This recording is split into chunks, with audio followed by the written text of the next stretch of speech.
repetition, a simple word, and even boring. It sounds like something routine, mechanical, uninspired. But repetition is the main tool for growth. Not motivation, not inspiration, not a burst of energy that comes and goes, but simple, regular, repetitive actions. I remember one morning, I sat down at the piano. My fingers were tired. My eyes were sleepy. The room was silent, except for the steady ticking of the metronome. The sheet music was in front of me. It was a melody I had tried to learn 100 times before. Again and again I played it, stumbled, stopped, started over. It was like meditation, monotonous, sometimes even meaningless. But it was there, amid these repetitions, that I realized a simple truth. Repetition is my most faithful ally.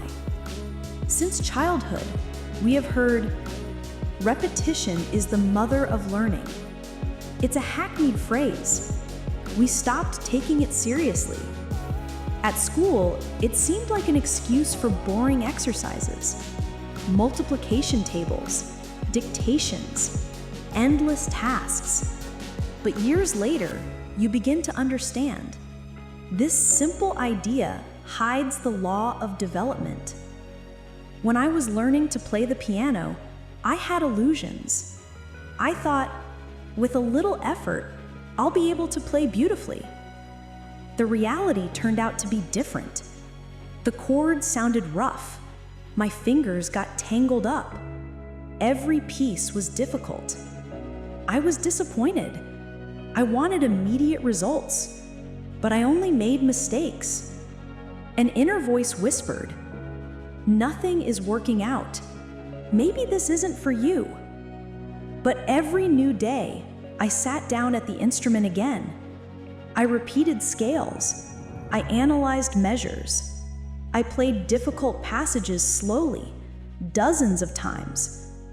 The progress was almost imperceptible. The mistakes remained. My hands still got tangled up. But then something changed. On the 20th, 50th attempt, my fingers began to remember their place. The melody sounded more confident. Small victories, a clean note, a steady rhythm, brought joy. I realized the secret of mastery is not in talent. It's in these repetitions, in persistent work, step by step. After all, we all know this from childhood. Remember riding a bike. The first time, a fall, knees scraped. The second time, another fall. But the child does not give up. He gets back on the saddle. With tears and stubbornness, he tries again. And then, the first few meters without falling. And then, confident riding. The secret is simple. A drop wears away a stone, not with force, but with frequent falls. The same is true of our skills. Only repeated attempts make the impossible possible.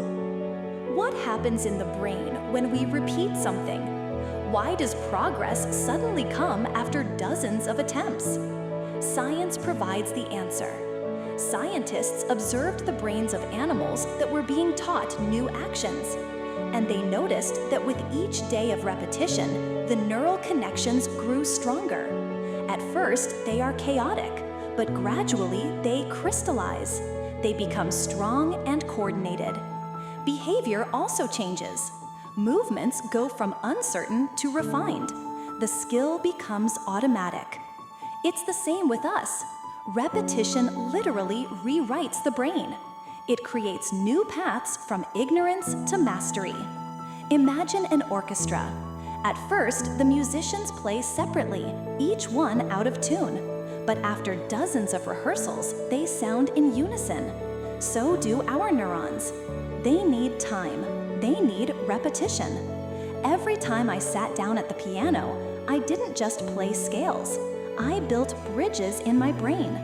Every attempt, even a failed one, is a signal to the neurons. Let's do it this way.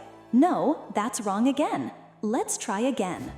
Over time, the connections strengthen, and the body plays correctly, as if by itself. This applies not only to music. The same law applies to learning knowledge. New information disappears if it is not repeated. Scientists have noticed that an hour after studying, we lose half of the material. After a day, almost everything. But if you go back, retell it, and work through it again, the knowledge sticks. That's why repetition is the basis of learning, and why simply reading it once rarely works. The great masters knew this. Bruce Lee said, "I am not afraid of the man who has practiced 10,000 kicks once. I fear the man who has practiced one punch 10,000 times." It's not quantity, but quality. Not spreading yourself thin, but going deeper. Thousands of repetitions turn movement into art, into automaticism that works under pressure, on stage, in battle. Sometimes we wonder, is repetition enough? Can anyone who spends hours doing the same thing reach the top? Life shows us that perseverance and hard work are almost omnipotent. Even a person without outstanding abilities can achieve a lot if they are willing to put thousands of hours into practice. There is a theory called 10,000 hours. To become a master, you need to devote about 10,000 hours to the task. We only see the tip of the iceberg, a brilliant performance, a masterpiece, a record. But the base of the iceberg is endless repetition. And here's the paradox. Many people think that repetition kills creativity. They say that if you do the same thing over and over, it loses its freshness. But in reality, the opposite is true. It is through practice that a master gains freedom. When technique is perfected to the point of automaticism, there is no need to expend energy on the basics. They are already there. This opens up space for improvisation. A musician who has played scales thousands of times can easily improvise on stage. An artist who has drawn hundreds of sketches creates unique paintings. Repetition is the foundation, and on that foundation, you can build anything you want. There was a moment in my life when I understood this clearly. My first time on stage. I had to play a short piece. I was trembling backstage. My palms were sweaty. My heart was beating in my throat. I was afraid I would forget all the notes. When they called my name, I wanted to sink into the ground. But I had to go out, sit down at the piano, and start. And then a miracle happened.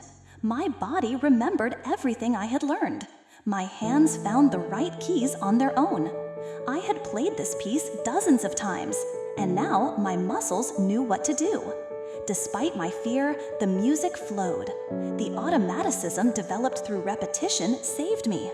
When the last chord sounded and the audience applauded, I realized that true confidence comes with experience. And experience is nothing more than accumulated repetition. Mistakes are also part of this journey. We make mistakes, and that's okay.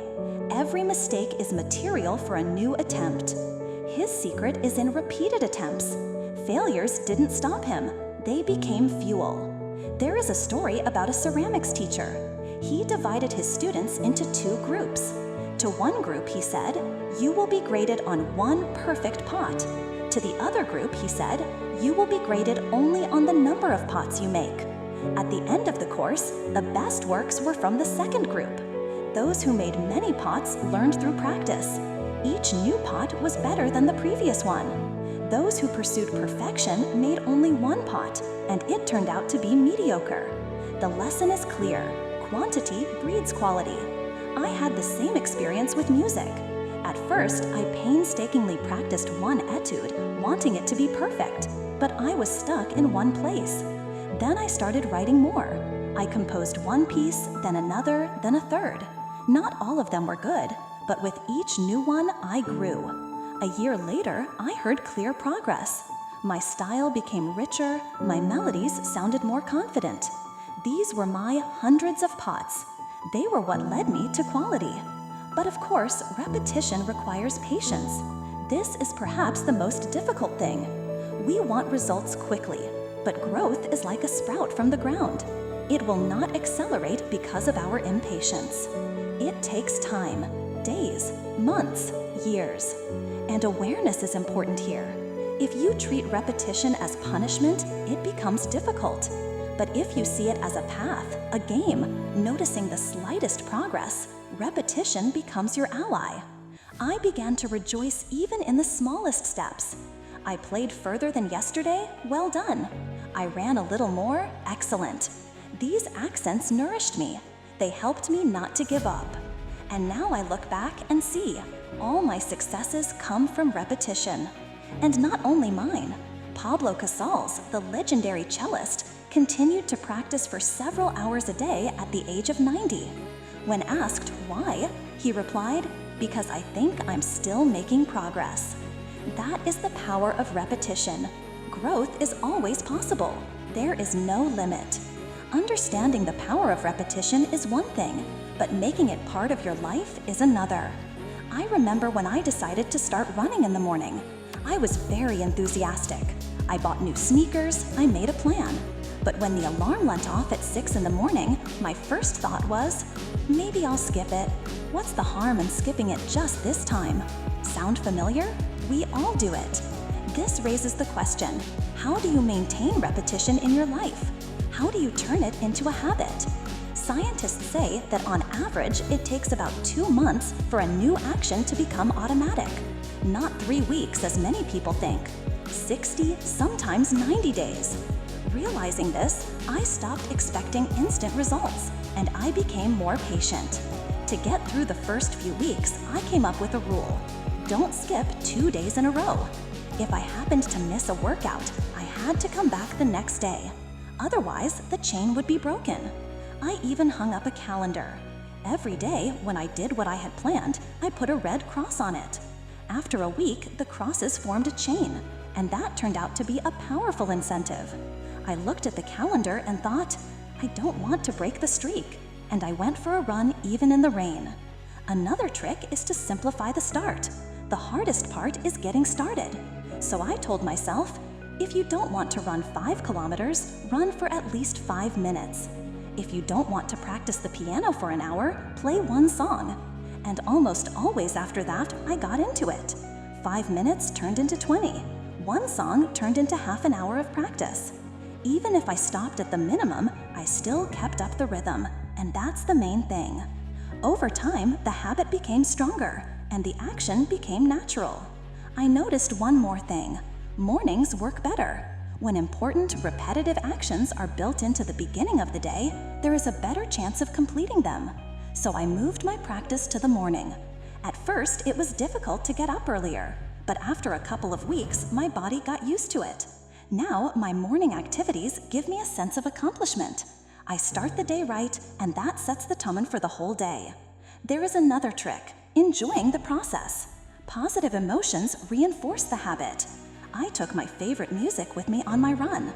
I started learning English with interesting podcasts. After each completed step, I gave myself a small reward. A cup of coffee, a few pages of my favorite book, 5 minutes on the balcony looking at the sky. And it worked. My brain associated the effort with joy. I built a cycle. Trigger, action, reward. Alarm clock, jog, coffee, and the habit stuck. Of course, there were difficult days. Sometimes I got tired. Sometimes progress seemed too slow. Once I even burned out. I took on a new task too eagerly. No days off, no rest, and I lost interest. Then I realized rest is also part of the system. Like in sports, muscles don't grow during training, but during recovery. The same goes for the psyche. It needs a break. The main thing is not to let the pause turn into a stop. I rested and came back, without guilt, without self-flagellation. I started to treat myself more gently, not like a strict judge, but like a kind coach. If it didn't work out, it wasn't a big deal. The main thing was to start again. And then one day I noticed,